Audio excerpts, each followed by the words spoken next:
Eşkine xəstə düşmüşəm, sən də mənim dərdimə dərman kimisən. Ruhum sensiz üşüyür, damarlarımda dolanan kan kimisən. Mən səni sevməyimi günah eyləmədim, həyatımda səhv elədim. Nə arzular qaldı yarım, nə arzuları əllərimlə məhv elədim. Yadındadırmı sən idin tək nəfəs almağıma səbəbkar ürəyim. Nə məni özgələr də ara, nə məni özgə ürəkdə axtar ürəyim. Qənim kəsildin mənə, sən qəsdimə durdun, qədi düşmənim kimi. Mən necə yandım yanacaq, sanki olub qəm kədərlə mənim kimi.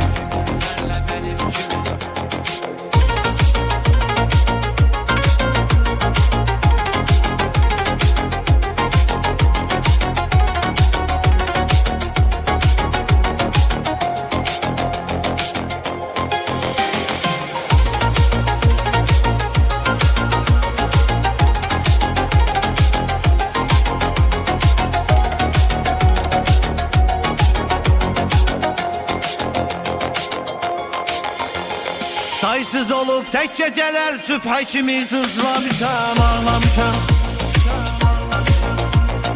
Hayalların kimi sessiz bir albomda şekillerini saklamışam. Kırdın yüreğimi defelerle, mənə kıydın sen, hemen kıymamışam. Var içinde nifret ama lanet yüreğe, senden doymamışam. Sıraybi yok ne baksa göleri, yüz yüze gitmek ne bilim.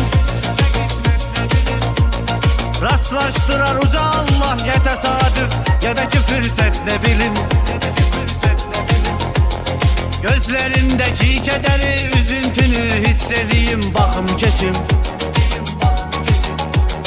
Gözyaşı tek yanaklarına damla damla, narın narın akım keçim. Yadındadırmı sən idin tək nəfəs almağıma səbəbkar ürəyim. Nə məni özgələr də ara, nə məni özgə ürəkdə axtar ürəyim. Qənim kəsildin mənə, sən qəsdimə durdun, qədi düşmənim kimi. Mən necə yandım yanacaq, sanki olub qəm kədərlə mənim kimi.